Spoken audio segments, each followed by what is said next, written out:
Welcome to the show. My name is Charlton with Big C. This is Charlton and Big C Sports coming to you worldwide on the Big C Sports Network, on the #1 network in the United States of America. And Big C Sports has been voted the #1 sports show in the universe, according to Big C and them good old boys down south. I want to say bienvenidos to all of our listeners in Latin America, also across the pond, and London, England, as well as Paris, France, and of course you good old boys from Canada. You know we love you in Africa, the Big C tribe, but there's no one we love more than the good old boys down south in the land of the free, in the home of the brave, on a beautiful August the 8th, 2018, in the land of the free and the home of the brave.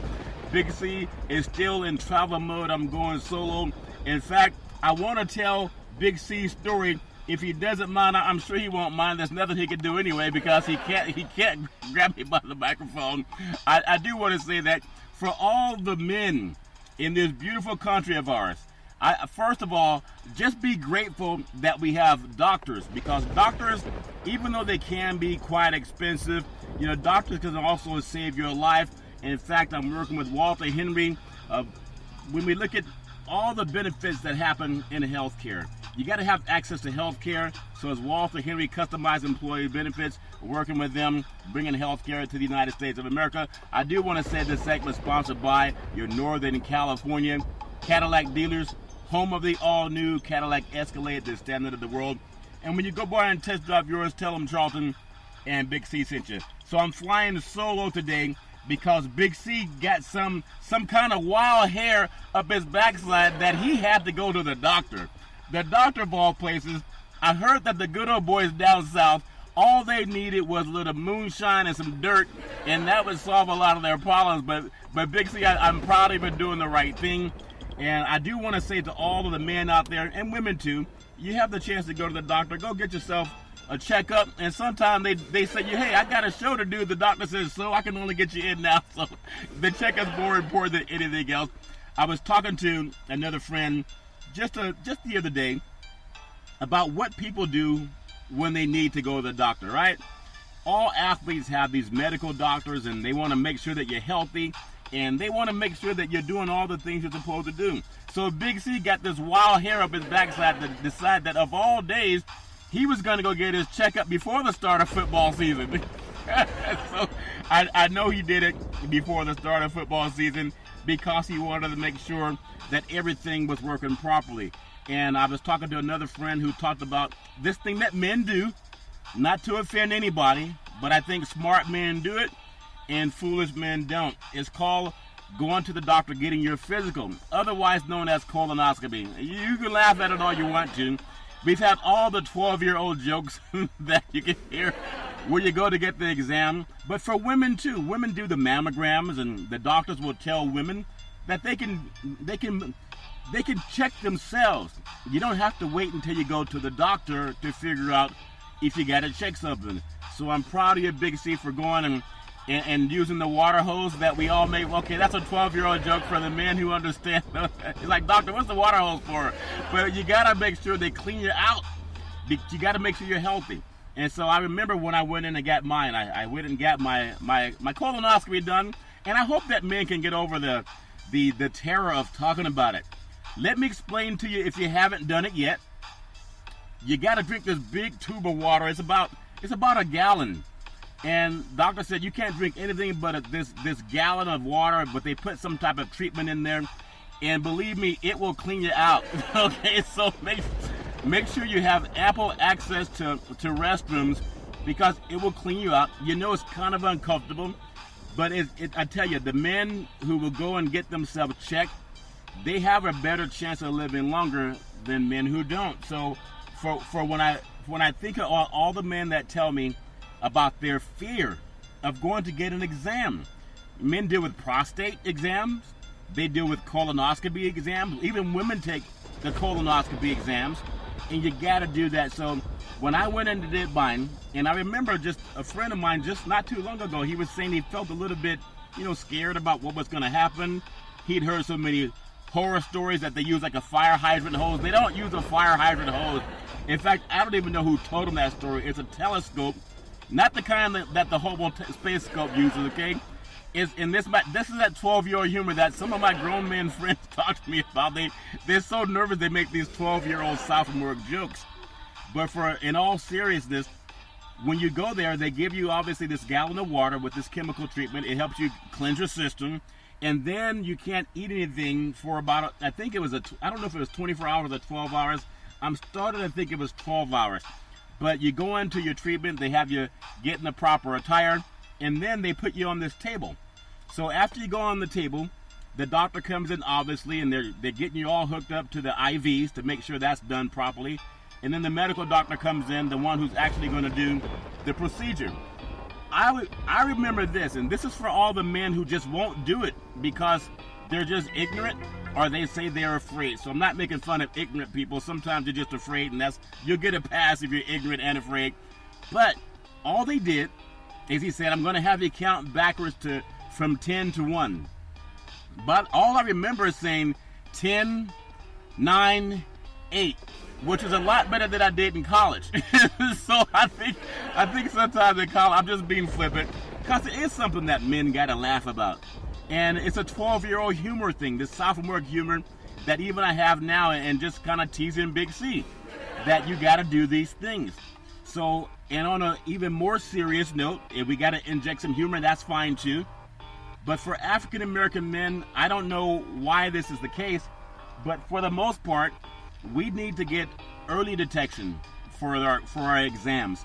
So for everybody who has someone in your life that you care about, especially, people that they just may not go to the doctor, or maybe they don't have access to the doctor. We do need a way to make co-pays free and medicine free, and we'll bring you some things on the market later, hopefully this August, that can make that possible in the insurance business. But I just want to say for everybody, go get it done. We all want to sit around and watch sports. We all want to say who our favorite football team is or our basketball team is. The NBA schedule came out. But if you know someone that don't take it for granted that everybody goes. I've met so many men. I would say out of 10 men, this is just my own stat. Out of 10 men, I would say talking to them about colonoscopies, by the time they're 50, I would say half the men that I've talked to, they don't do it. And most of them would say because, they're afraid or nothing's wrong with me. Well, when I got my exam back, there were no polyps, obviously.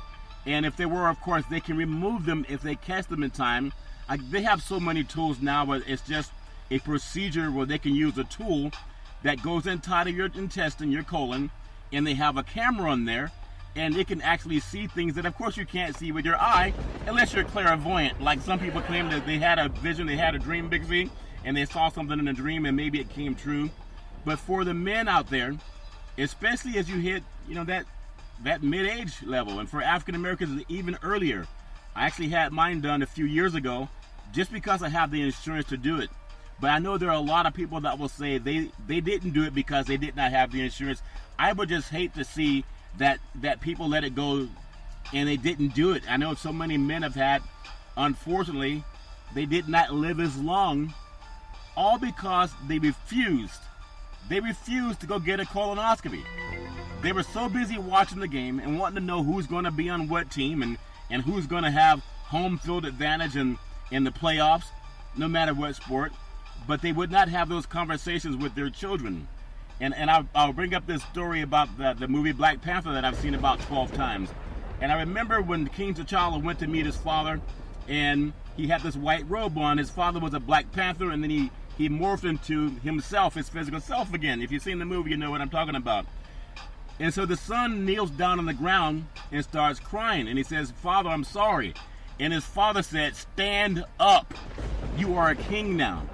Well, he also said a father who has not prepared his son, for passing is not a good father. So for all the men out there who have children, make sure you go and get your exams. It's more important than watching the game to see who won the game, to see what the score is in the game. Because there's too many men, especially African Americans, who leave this world way too early, gone too soon, because they won't get a colonoscopy.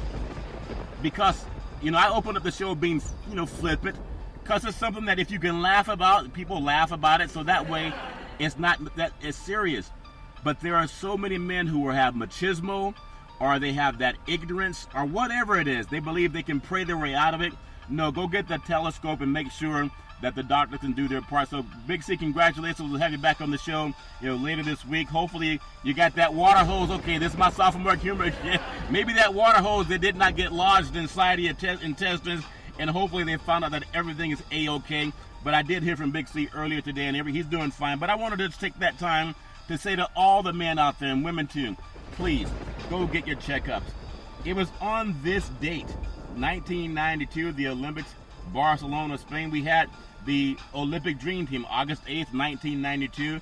Of course, we know of Michael Jordan and Scottie Pippen, and you had the great Magic Johnson, Karl Malone, Barkley, all them great players. I said all them great players as if I'm down south. Big C, you're starting to rub off on me. All of the great players, I should have said. So semantics is also something that we deal with in the world of the sports universe. But that dream team, and now today we have the NBA talking about dream team. We have some dream schedules where the NBA has actually come out with their scheduling coming up for this season. And I know maybe it's too early to even talk about what's going on in the world of basketball, but I think for all of you out there that love NBA basketball, and I think it's a changing sport, and even for you sports fans, I already talked about Tiger Woods and Phil Mickelson having their playoff, their one-on-one tournament for a $10 million purse. That's going to be on Thanksgiving weekend. Well, the NBA did not want to be outdone, and Big C, we had talked about that weekend. You're going to have an explosion of sports. You have college football, obviously, around the Thanksgiving games. NFL football has their Thanksgiving litany of games, or I can say gluttony of games, since we're going to eat so much food on that great holiday. And as part, the NBA's in swing. But I want to say the NBA decided that it would not take a back seat to Tiger, or what college football was doing, or even the NFL on Turkey Day, because for the holiday, mark your calendars, the best week is Christmas and MLK Day schedules. And I think that it's important to have the acknowledgement of Martin Luther King Jr. holiday, and a lot of players come across and do that. I really appreciate what they've done to the world of the NBA universe. The biggest question will get answered during the NBA opening week, and I think about whether Kawhi Leonard plays basketball or not. Something we haven't seen since January.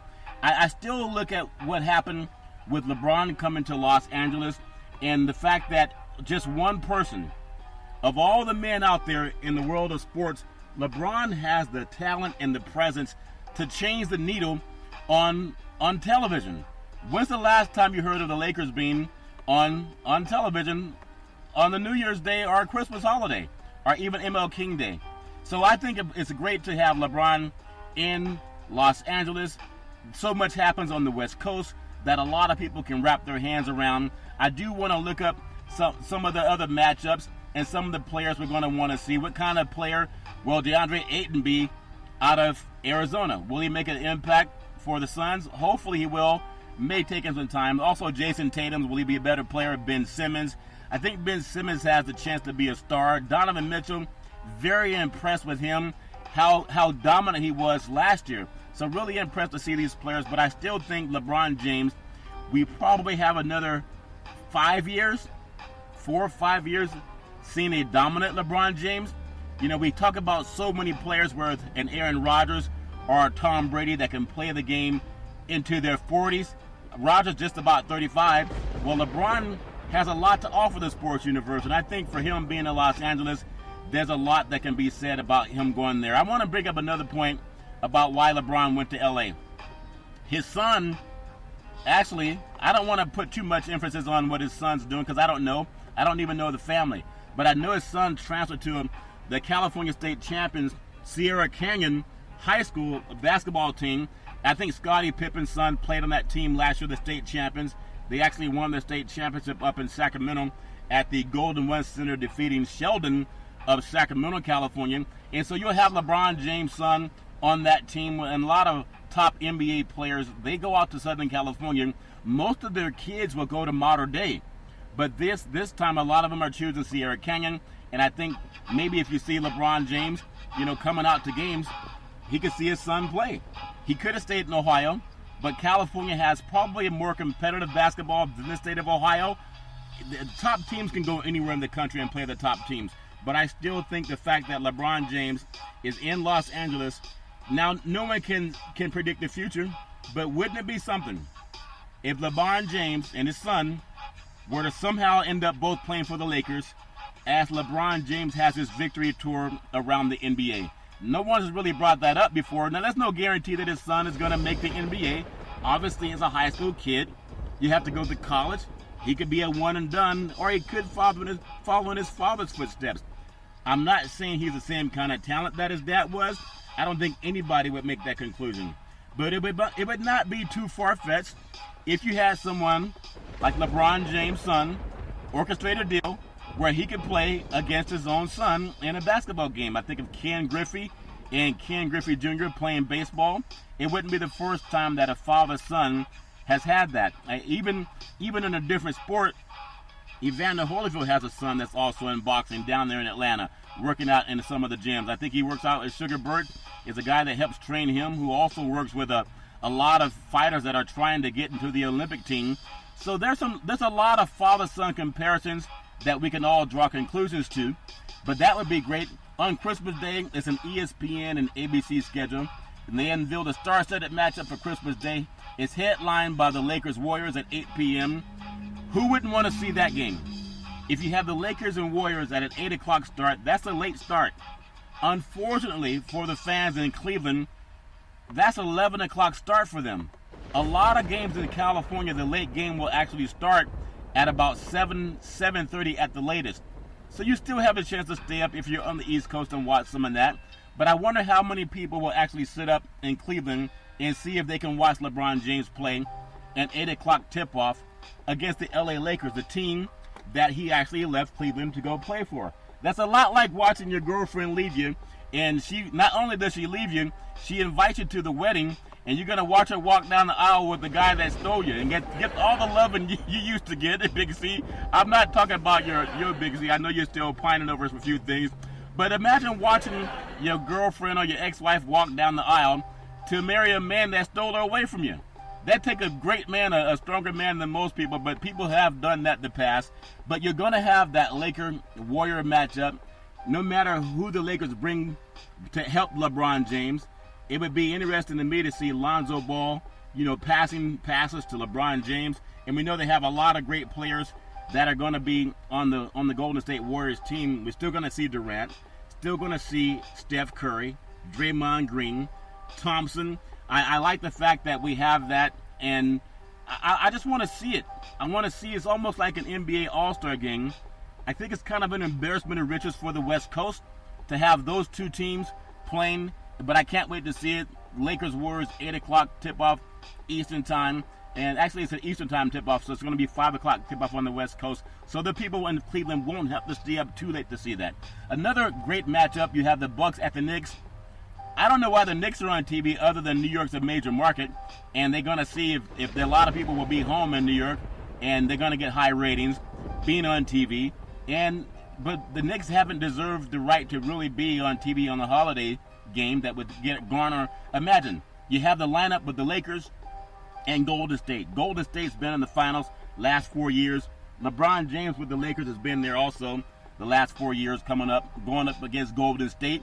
And prior to that, he was in Miami doing his thing there. But you have the Bucks with Giannis Antetokounmpo going up against the New York Knicks, and we'll see how well that works out. It should be an easy win for the Bucks. A game that I think draws a lot of intrigue. It's down in Texas, where everything's bigger in Texas. You have the OKC Thunder with Paul George remarkably deciding to stay with Russell Westbrook. And Westbrook and George, they have a tandem that's that 1-2 tandem that you had when you had Durant there. For people that may not have seen it, there's a program that I saw, and I think I saw it on YouTube. It was about the NBA players playing against each other. They were all down in the paint, and it would be Durant versus Paul, and then it might be someone else that would come up and play, where there was Oladipo, and then they would have other players coming on that were just dominant players. I would love to see what happens with Paul and how he gels with Westbrook going up against the Rockets. When you have Capella, you have Chris Paul and Harden. I still think that Houston could be the better team, a little bit older, but I do like their tandem. The NBA likes to build itself on LeBron James and the Lakers, or going back in the day, Michael Jordan and the Chicago Bulls, or we have Malone and Stockton and the Utah Jazz, and then Golden State. You can't name everybody because there's so many star players on Golden State. Could you imagine Durant, Curry, Thompson, and Green starting for the Golden State Warriors, and then the fifth person that comes off the bench? So obviously, I think when you get Cousins healthy, if he's there around that time, that would be remarkable. I would think if Golden State, and hopefully DeMarcus Cousins is going to be healthy, he thinks he can even start, part one of the season. I don't know if that's smart to get him out there. He's too talented a player to get out there and risk him being injured. But that's going to be a great matchup when you see the Thunder and the Rockets. We'll love to see that. Philadelphia 76ers, are they going to trust the process this year? Joel Embiid, I think he has a lot to prove. Would love to see if we can get Gordon Hayward back for the Celtics and Kyrie Irving for the Celtics. We know Tatum's going to be strong. I really like those two young teams. I think what you see with the 76ers and the Celtics, that's an Eastern 5:30 p.m. Eastern start. That may just be a preview of the Eastern Conference Finals, the 76ers and the Boston Celtics. And then you have Lakers and Warriors, of course. We talked about that. It's going to be an ESPN game. The Blazers and the Utah Jazz. You can only say that's the second fiddle. With LeBron James being in the Western Conference now, you're going to have to sell a lot of TV time for the Boston Celtics and the Philadelphia 76ers. You notice they're throwing in Milwaukee there also, but without Antetokounmpo, they're really not the same draw. Not having LeBron James in the Eastern Conference for the first time in his 15-year NBA career, I think is almost like we just talked about your wife leaving you for a younger guy or a prettier guy that actually has a house in Hollywood and then asks you to come to the wedding. So how will the fans in Ohio still partake in watching LeBron James play? Will they follow the Lakers as much as possible? Again, it's a lot like following someone who just left you as they get married to somebody else, and they still are kind enough, Big C, or bolden enough to give you a what they call an invitation to the wedding. But it's good basketball. A lot should happen in the world of the sports universe. I can't wait to see NBA basketball this year, especially with LeBron James being on the West Coast for the first time. That means for a lot of the West Coast fans, and there are a lot of them that like LeBron James, I think seeing LeBron James play right now, coming down the stretch of his career, I still see he probably has another good 5, maybe even 6 years of good basketball, but maybe another 4 or 5 years of dominant basketball. But the way he works out, no one can tell me that LeBron James is not a better athlete than the average player. If you look at how he works out year-round, not only is he in peak physical shape, never really been injured other than the broken hand, but even if he did break his hand, and some people did, they doubt that happened when they lost the game to the Golden State Warriors at the Coliseum, he did play great. He played great all the way down the stretch. So whether he had a broken hand or not, whether it's legit or not, he's still one of the peak athletes that we've ever seen in our day. And I want to take as much advantage as possible. And watching someone like LeBron James play the game, as long as he's able to do it, I would love to see him suit up and bring some good basketball to the world of the NBA. And also, as we look at some of the notable, opening week games on October 16th, we have the 76ers at the Celtics. You have the OKC Thunder at the Warriors. Does Westbrook and Durant still have that kind of pushback that they had? I think they like each other more than they let people believe. Basketball is a very tough sport. It's about ego. It's about competition. But like Westbrook says, he has no friends on the court. No matter how much you like somebody, on or off the court, when you're on the court, he only likes the people in his uniform. I think that's why he's an MVP, a former MVP, and someone that could really he could have a workout tape on how to condition yourself, not only in the NBA, but let's be honest, he never came into any camp that I know of where he was out of shape. That's what you find in Russell Westbrook. It's not like a lot of guys who go to camp and they try to get healthy. Russell Westbrook's never been a guy that came in out of shape. So following that, can Paul George keep up with him is the only question. I think that's a lot to be determined as we follow the NBA this year. I tell you also, when we look at another game coming up on the October the 17th, you have the Pelicans and the Rockets, and you have Davis going against them good old boys with Chris Paul, and obviously I like Capella being the big guy that can challenge him. Now we all know that the big guy Davis at New Orleans, and crazy enough, there's talk that New Orleans may even lose that franchise because there's talk of Seattle building a new arena up in Seattle, and the people down at in New Orleans, I guess they're just too sleepy from a lot of that deep fried food, Big C, to get out to the games. But they got to realize that the NBA owners, they will up and leave in a heartbeat. But I'd love to see Davis going up against Capella. Capella just signed that $90 million contract. And all they got to do is make sure they get the ball from Harden, that he passes them the ball before there's like 2 seconds left of the shot clock. Basically, that would give Capella and also Paul a bigger chance of helping put some points on the board down there for Houston, giving them a chance to have a good season and maybe even get back to the Western Conference Finals where they lost last year to the Golden State Warriors. But some more great NBA basketball is on slate in October. You have the Mavericks at the Suns. We get this chance to see Ayton. Can he play? And I think he's going to have a learning curve, obviously, playing against some of the NBA stars that have already been there. Also seeing Dirk Nowitzki playing arguably his last season. He's been around 21 years with the same team, longest in the history of the NBA. Love seeing Dirk. If he could possibly have a breakout season, even if we could see him score around 15, 16 points a game, I think that would be great for the NBA universe because he's been a star player for Dallas for so long, and Cuban giving him such respect by bringing him back for another year. He's not the same guy he used to be, but who is? Nobody is the same person that they used to be talent-wise, especially when you're dealing with over 20 years of dominance in the NBA. You also got to look at the Bulls and 76ers, trust in the process. That's October the 18th. The Lakers and the Blazers. I love the fact that the Lakers will be on TV more. When I was a young boy, growing up, I remember seeing Kareem Abdul-Jabbar on TV. It seemed like almost every Sunday when they played at the Forum in Inglewood, whether it was Worthy and Kareem and Magic and Byron Scott. And they also had Jamal Wilkes, who could shoot the three. I really liked that Laker team, that Showtime Laker team that was out there. LeBron's older now.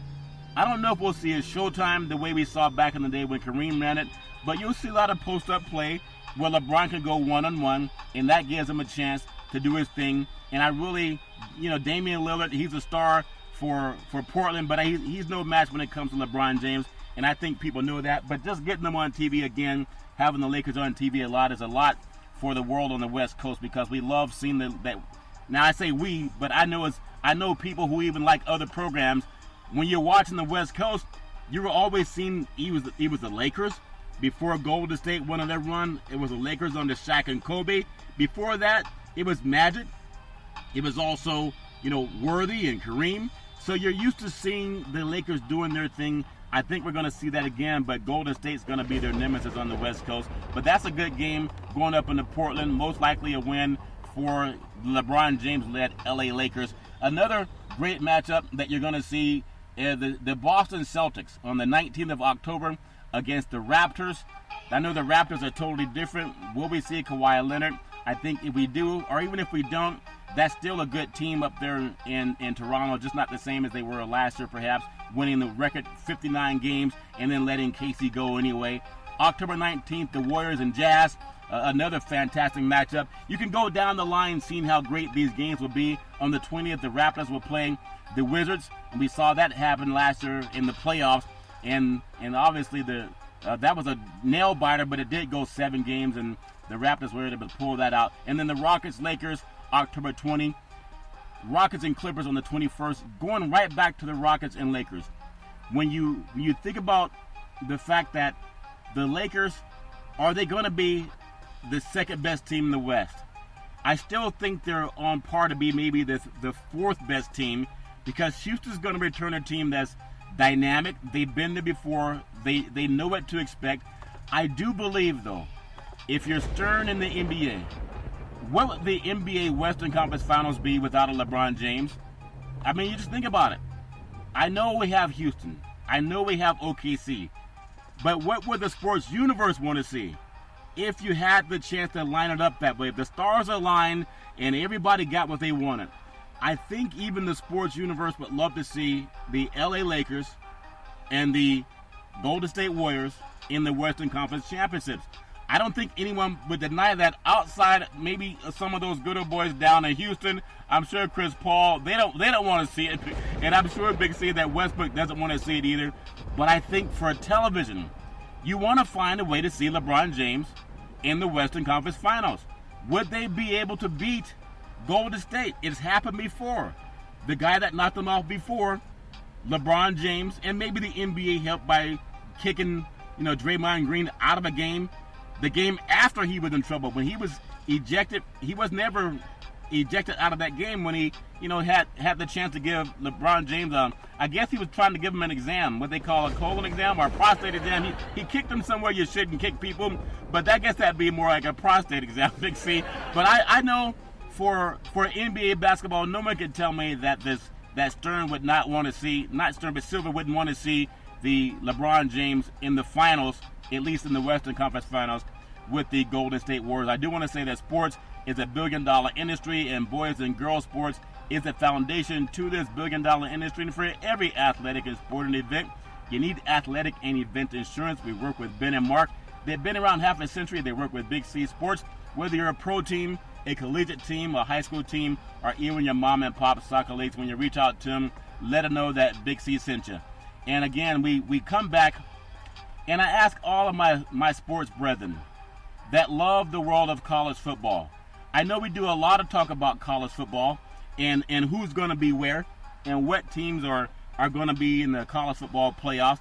We still know, depending on what team you're looking at, there's always Ohio State, there's always going to be Alabama, and now Clemson's come on strong over the last couple of seasons with Dabo Swinney. Which ones will play actually in the top 10 and compete for a potential national championship? I think no matter what happens with Urban Meyer at Ohio State, their game against TCU, even if Urban Meyer's there, TCU may win the Big 12. I remember last year, no one thought that Baker Mayfield and the Oklahoma Sooners would go into the horseshoe in Ohio State and beat the Buckeyes. In fact, they doubled them up. They put 30 on the board against Ohio State, against a very good Ohio State football team, and you cannot say they were overlooking them. But those teams from the Big 12, they play a more wide open type of offense, so that's a game where they're Urban Meyer's there or not. When they go into TCU, I won't say their national championship hopes are on the line, but it really would make a big shot in the arm for Ohio State to win that game, because the Big 12, I think, or the Big 10 is tougher than the Big 12. So that's a game that Ohio State has to win. We also still look at Oklahoma, coming in right around the 4 mark. They were 12-2 last year, 8-1 in the conference. In the Big 12, they returned 7 on offense, 6 on defense, and then the special teams has 2 special teams players also. So that's our top 4. Top 5, you're looking at Georgia, 13-2 last year in the SEC, 7-1 in the SEC, played for the national championship, returned 7 offensive players, 5 defensive players, and 1 on special teams. So I know we can go down the line. I really like what the University of Washington is doing, and I think Washington is a good enough team.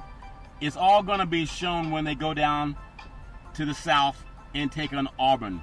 They were 10-3 last year, 7-2 in the Pac-12, 8 returning starters on offense, 9 on defense, and 1 special team. Jake Browning will be up for the Heisman Trophy contention. I keep thinking back to this kid in high school, Northern California Folsom High School. He passed for 91 touchdowns as a senior. Now, as a senior, he didn't play in a lot of the games that were in the fourth quarter, and he was still able to throw for over 91 touchdowns. That's incredible when you think about any player who's in a passing offense and knows how to throw the football downfield. I think with Peterson and Washington running the spread, if they get past Auburn, and I know they have a game down, they got a game against Stanford this year, and of course they'll play USC, but they have the team that can run the table.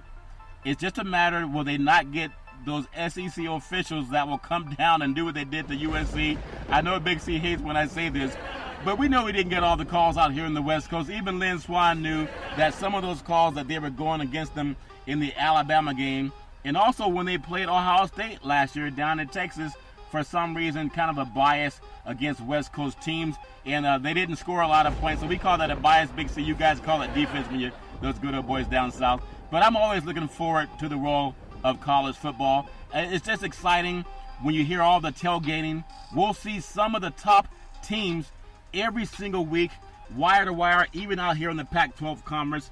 They have the Pac-12 Network along with Fox Sports 1, and then ESPN is going to be airing a lot of their games. In the Pac-12 schools, they have that North-South division.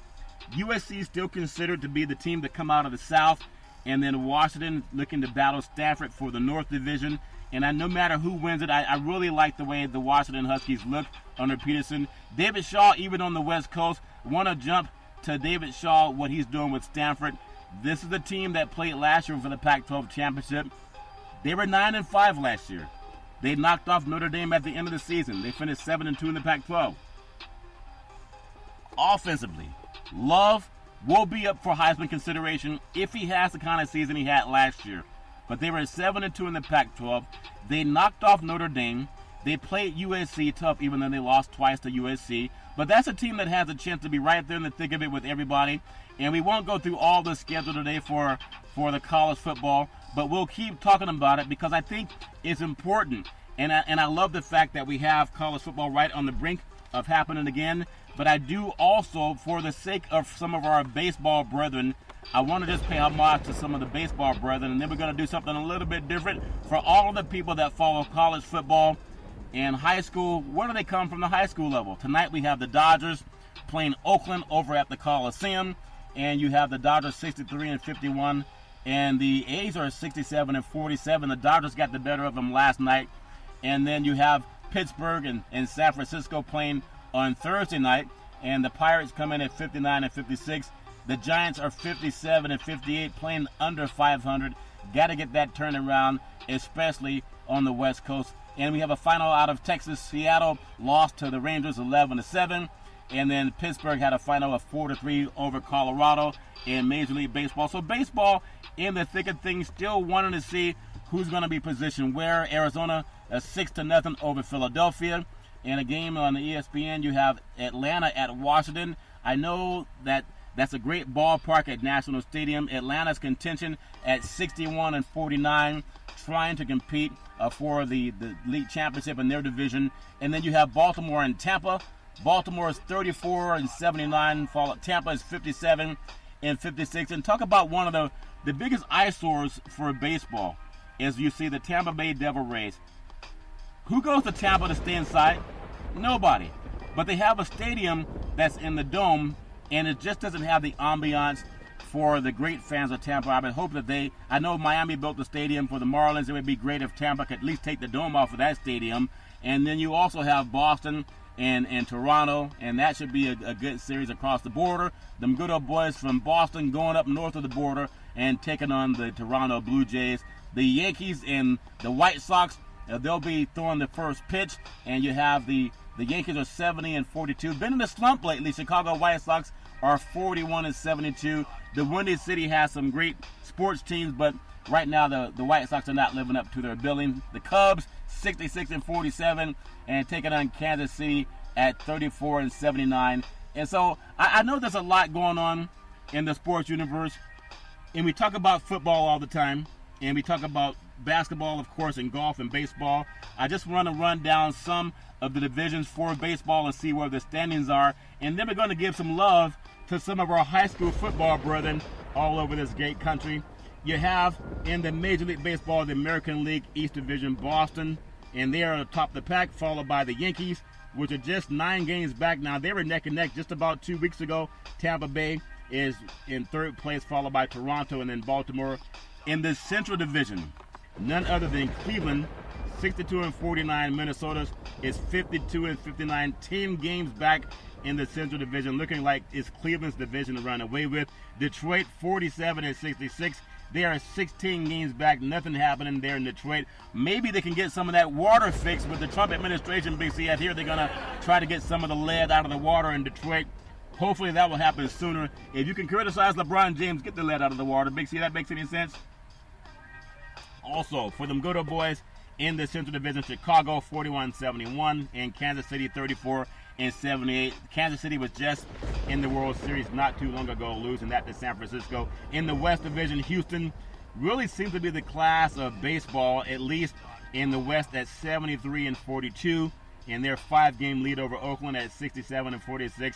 And Houston needs the Dodgers, to beat up on Oakland just to keep that distance in the race for the supremacy in the West, and for having the chance for home field advantage if they run up into the Dodgers again in the playoffs coming up in the World Series. But we don't think that's going to happen.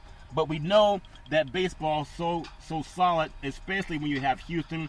Whoever wants to get into the playoffs, if you are in the American League, you gotta run up against Houston. Very dominant team. Seattle 65-48. They're 7 games out, followed by Los Angeles with Trout and them good old boys down south at 56-48, 16.5 game back. Texas 49-65. We look at the National League in the East.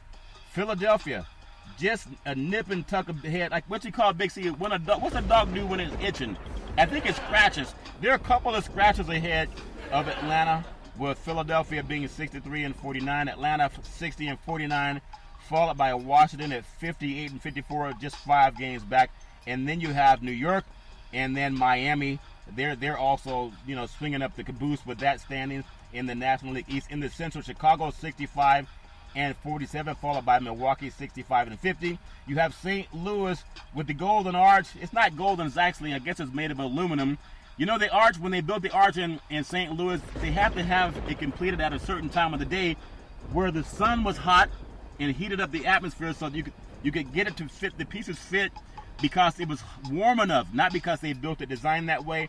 Talk about the great engineering with the St. Louis Arch, but they're not the same team they used to be back in the day when they had Ozzie Davis there, and we know they changed skippers just recently. Pittsburgh 57-56, followed by Cincinnati 49-64. In the Great West, you have Arizona out in front by the skin of their tongue, Big C, over Los Angeles. They're 63-51. Los Angeles 62-51. Colorado 60-52, followed by San Francisco. A lot of people thought the Giants would have a much better season than they're having now, but they're not even 500. You expect more out of Bruce Bochy's team. San Diego 44-70. So those are the standings. Major League Baseball. I do want to pay homage to my friends in Canada with CFL football, been around over 100 years. Ottawa in the East Division, they are atop the pack at 4-3, followed by Hamilton 3-4. Toronto, the Argonauts, are 2-5. Montreal is 1-6. In the Western Division of the CFL, you have Calgary 7-0, followed by Edmonton at 5-2. Winnipeg 4-3. Saskatchewan is 3-4. And the BC Lions are 2-4 on the season. And they have a Thursday night game coming up tomorrow. Edmonton at BC on Friday, Hamilton at Winnipeg, and Saturday's game, Montreal at Ottawa. For all the people around the sports universe, you love football. We always give knowledge and credit. We pay attention to the people that are playing at the pro level. Of course, we pay attention to the people playing at the collegiate level. But I've had some of my good friends, I do some AAU basketball, and I've had a lot of good friends say, why don't you guys touch more on the high school football scene? And the fact that there are a lot of great high school football players out there in the country, and a lot of great football teams that follow high school football. We know that we bring up all the time, where are the top high school football programs in the United States? And I know there's a lot of people throughout the country that will argue and say which team or which state has the better football teams. But we always like to just pay attention to and tell you that some of these top high school players all over this country, you don't hear about them until they actually get to the world of college football. And why is that? Because college football doesn't have the same type of appeal, of course, as NFL when it comes to getting paid. We know some players get paid under the table. But again, where do they come from? And my whole hope in today is just to acknowledge some of the top high school football programs all over the country. And when we think about it, you don't get to the college level unless you have good high school coaching. And when we think about where do these players come from, number one, you got to look at the schools in California. There's none other than Mater Dei of Santa Ana. They're called the Mater Dei Monarchs out of Santa Ana, California. And they play one of the top schedules in all of the country. And I think about, what does it mean to be a top high school football player? Well, Mater Dei, they will play in their schedule. They play Bishop Gorman of Las Vegas, Nevada this year. And why is that important? Well, there's a lot of teams in Los Angeles and Big C. We talked about it before. Why do some of these top high school football programs have to travel outside of the state to get a game? Mater Dei will not only play the IMG Academy out of Bradenton, Florida. They're also in the same league with St. John Bosco of Bellflower. Now, St. John Bosco happens to be the number one team in the United States of America, based on some rankings, but we go with the guys who do a lot of the rankings. They understand, whether it's Max Preps or whether it's Cal High Sports. A friend of mine, Mark Tennis, runs Cal High Sports. They have their hand on the competition, but I wanted to just pay a little bit of homage to some of these high school players and high school teams, and not to really promote a lot of the players because they're young, they're still minors. So I love to at least acknowledge their schools. When you look at high school football, St. John Bosco, Bellflower, California, they've got the number one ranking, depending on what poll you look at, in all of the country. The number one high school football program in the country, but their schedule is not as difficult as the number two team, last year's national champion, the Mater Dei Monarchs. The Mater Dei Monarchs will open their season playing against Bishop Gorman of Las Vegas. Bishop Gorman has won several national championships at the high school level. And that same Mater Dei team, the week after that, they will take on IMG Academy out of Bradenton, Florida. So IMG's also won several national championships, especially state championships in the state of Florida. So Mater Dei will play a game against Bishop Gorman in Las Vegas in the heat, and then they will come home and they'll take on Florida's most dominant high school football program in IMG Academy, another private school. And so those are great games for these young kids that get to line up and see how they stack up against some of the best from other states. There's another program down deep in the heart of Texas, Jerry Jones country, called Allen High School. This is a program that built a $62 million high school football stadium. Their stadium rivals some college football programs in Allen, Texas. So this is a program that traditionally can easily get between 10 to 20,000 fans at their high school stadiums. A lot of the stadiums in Texas can hold 10 to 20,000 for high school football, and they'll play their state championship games at the Jerry Jones Center in Arlington, Texas at AT&T Stadium. So Allen's a dominant program down in the state of Texas. Look forward to them having a lot of success this season also. And when you look at another program, we talk about the SEC. Well, where do the SEC kids come from? There's a good program in Georgia called Grayson out of Loganville, Georgia. Ranked 5th in the country, Grayson, and they're a dominant program also down in the state of Georgia. And when you look at them getting competition, they'll play a lot of teams out of the South, whether they go into Alabama or schools in Louisiana, even schools in Florida. I want to swing up to the Northeast. I look at St. John's High School out of Washington, D.C. They're also going to play IMG Academy out of Florida. Talk about the frequent flyer miles. This is not teams that are taking the chartered bus, Big C, like back in the day where you would get on the bus and you guys would get into town the same day that you played a team. Well, these schools now, they take chartered planes, and that's what you have when you have St. John's High School out of Washington, D.C., and also IMG Academy out of Florida. Those two will buck heads. So look at the IMG schedule. Not only will they play across the country in Santa Ana versus California's top team in Mater Dei Santa Ana, last year's national champion that went 15-0. Not only do they do that, they have to fly back to Florida. Later in the season, they fly up north to take on Washington, D.C.'s the most dominant program in St. John's. So that's, when you talk about where do these college programs come from, a lot of the kids that go to St. John's, you may find them going to Syracuse. They may go to Penn State or Pitt, or they may go to Miami or Clemson. A lot of them stay on the East Coast, where the schools, of course, and from Grayson, they'll go to the SEC schools. Allen, Texas will send a lot of kids to the Big 12 or even SEC or even Big 10 programs. IMG Academy, same thing. Down in Florida, a lot of their kids go all over the country, especially some of the Florida schools. Modern day Santa Ana, a lot of their kids will end up playing in Pac-12 football, whether it's USC, UCLA, and that's just a fact. They stay, a lot of them, on the West Coast. A lot will go up north to Oregon or Washington. But even when you think about St. John Bosco of Bellflower, ranked number 1 this year, they were a national championship just 2 years ago. They even went to Florida, and they played St. Thomas Aquinas out of Fort Lauderdale, Florida. I think they lost that game 9-6. They missed a touchdown late in the game. But two dominant state champions playing each other. So we've seen it happen before, and a lot of the kids, a lot of the teams look forward to it. I know we talk about getting an education for these kids, but a lot of them, they have the money. The boosters have the money to help them do it. We're also coming out with an app called Sports Pro Hero app with Big C Sports. We're giving that app to a lot of the schools that are using it for fundraising, and they can also use it to raise money and showcase some of their alumni, the famous alumni that came from the school, or to even have their own sports page. Just talking about some more of the top high school football programs in the country, I don't want to mention without saying St. Francis Academy out of Baltimore, Maryland. This is one of the best prep high school football teams in the Northeast, and they'll have teams that will play, obviously, schools that will go out to the east, whether it's Syracuse or Pittsburgh, or even schools, over in the Big Ten Conference, where there's going to be Maryland now, or it might be at Penn State. So a lot of their high school programs, they will help fill the rosters of some of the top college football programs in the country that stay oftentimes in their own region.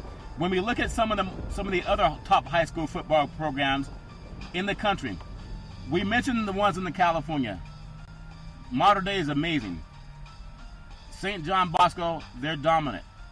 I want to say Bishop Gorman, even though they're in Vegas, they play a lot of California schools in the preseason, another dominant program. And you look at St. Thomas Aquinas down in Florida. That's a team that's also played some of California's top programs. I remember they played St. John Bosco, defeated them. They also defeated De La Salle of Concord several years ago, about a decade ago. They went down there. A lot of the kids in California say the humidity of Florida is a lot to overcome. There's also a school called Long Beach Poly out of Southern California. They went to Florida and beat Miami Southwest, which at that time had a 29-game winning streak. Florida's two-time defending large school state champion. Well, Long Beach Poly went back there and shut them out about a decade ago. So that East Coast, West Coast, California, Florida swing has happened many times with different programs playing and playing very good competition against each other. So look forward to seeing St. Thomas Aquinas, one of the top high school football programs in the state of Florida, and also one of the top high school football programs in the United States of America. Another great high school football program, and people say we always talk about college, we always talk about pro. There's Lake Travis out of Austin, Texas. Texas is known for a lot of good programs. I was talking to a friend today that lives down in Euless, Texas. Great program called Trinity High School of Euless, Texas. Also played De La Salle of Concord, California, just about 3 years ago down in Texas. And this top competition, they tend to do it all the time, and I love seeing that. So Lake Travis of Austin, we acknowledge our good friends from the state of Texas. Another dominant high school program, Chandler of Arizona, ranks number 10th in the country. Now you would just assume that a lot of their top football players would go to schools like Arizona, Arizona State, and a lot of them do. But they also go to schools like San Diego State. They'll go to Fresno State, UNLV. Chandler plays a lot of the high school programs in California. They'll oftentimes have a home-and-home against Centennial of Corona, California, which is also a dominant football program out of California. I want to mention the top high school football program in all of the state of Nevada, and that's none other than Bishop Gorman High School and the Gales. They are defending national champions. They've won 4 national championship programs. And of course, in high school, you don't play for them. You're voted for them, mostly based on your schedule. Now, this is a school in Vegas that's played Modern Day, and they split. They played St. John Bosco. They've also played De La Salle of Concord. They're going to play De La Salle again this year. They've also played St. Thomas Aquinas out of Florida. They've also played Central High School out of Miami, Florida. So this is a program that's played the Mather High School out of Maryland. They play a national schedule. I think their schedule is more difficult if you look at it than UNLV's non-conference schedule, because they'll play the top teams from all the other states, and they've played them fairly well. So I want to give a lot of credit to those top programs around the country. I'll mention just a few more before we close out today. St. Louis High School, Honolulu, Hawaii. When you look at Alabama, their quarterback, Tagliabue, he comes out of St. Louis of Honolulu, Hawaii. Plus, Marcus Mariota, starting quarterback for the Tennessee Titans. He went to St. Louis High School of Honolulu, Hawaii. I remember that school back in the 90s. They snapped Bakersfield, California winning streak of 38 games, and at that time Bakersfield was ranked right around the top 1 or 2 in California. Went over to Hawaii on the islands, and St. Louis snapped that winning streak. Also, St. Louis has played many teams in California. They played De La Salle from Concord, California just a couple of years ago, and De La Salle beat them over on the islands. So that St. Louis program, they're always playing schools from California. It's not as if they're afraid to play anyone from California. They do it all the time. But being over there on the islands, they have a long plane flight, but they tend to do it all the time at private school that seems to have all the money in the world. There's Central High School in Miami, talked about them. Katy High School of Texas, another dominant program from deep in the heart of Texas. There's Marietta, Georgia, ranked number 15. Bingham of Jordan, Utah, South Jordan, Utah. That's a dominant program that plays in the state of Utah. A lot of their kids may go off to schools like BYU or Utah, or even some of the schools over in the Big 12, or even in the Big 10, whether it's Nebraska or someone like down in Texas or Colorado that's now in the Pac-12. And I want to close out a couple of more games, or a couple of more teams. Centennial Corona, California, state championship for Centennial Corona, often eluded because they had to play De La Salle. So you would take a team in Centennial Corona, and they would go undefeated in the southern section and even non-league and play the state championship and lose a game to De La Salle, but still one of the most dominant high school football programs in California. I also got to bring up, when you talk about some of the dominant high school football programs, De La Salle of Concord, California, they've won 151 games win streak, a national record. Even though they don't have it right now, they lost that back in 2004 when they went out of state up to Seattle, Washington, and they lost to Bellevue of Seattle, Washington, at the home of the Seattle Seahawks. So these teams don't duck each other. In De La Salle, they've traveled all over the country, from Florida to Texas to Washington, and of course throughout California. They have their big game this year. They open up the season playing Folsom out of Northern California, last year's state champions at the Division I AA, and Folsom beat Helix of La Mesa, which is Alex Smith and Reggie Bush's alma mater. So Folsom, Jake Browning, the quarterback, up for their Heisman Trophy candidate this year at the University of Washington. He prepped at Folsom High School in the Sacramento, California area. So the most dominant programs the last 2 years in Northern California would be De La Salle and be Folsom. They play each other in this year. They're ranked 18th and 19th in the country. We'll finish out with seeing Cardinal Gibbons out of Fort Lauderdale, Florida, number 20. Another program from Florida that has obviously a tough schedule, playing some of the top schools, not only in the state of Florida, but throughout the country as well. So I wanted to take that time to just pay homage to some of our high school brethren, because we won't forget about you on Big C Sports. I know you're going to be watching college football on Saturday. You're going to watch college football on Friday night. I think it's a shame that the college football world has infiltrated Friday night. The Friday night light used to be just for the high school kids, for them to have their moment in the sun. Unfortunately, they're competing against a lot of the colleges now because those games are also televised. So I've given you my rundown for high school football. We always cover that on Big C Sports, as well as college football. Of course, the NFL, we got you covered. We got the NBA covered, Major League Baseball. We do a lot of things in the sports universe. I'm so appreciative to bring you Big C Sports.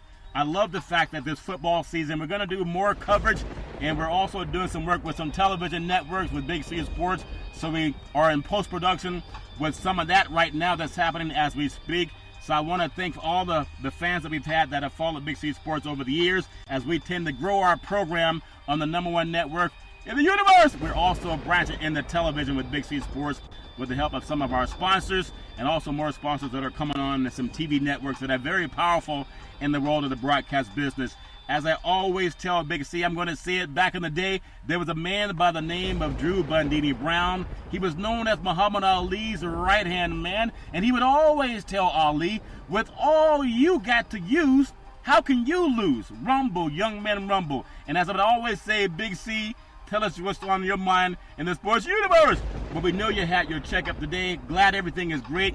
We'll get you back on the rebound. And I always want to tell everybody that follows the sports universe, every Monday through Friday at 5 and 6 p.m. worldwide, follow Big C Sports on the Big C Sports Network, on the #1 network in the United States of America. And Big C Sports has been voted the #1 sports show in the universe, according to Big C and them good old boys down south. And as we always tell you, there's never, ever any excuse for domestic violence. You know, any man or woman going through that garbage, please call 911, because no man or woman would ever have to go through that garbage on their own, especially if people can step up and say, hey, you need help.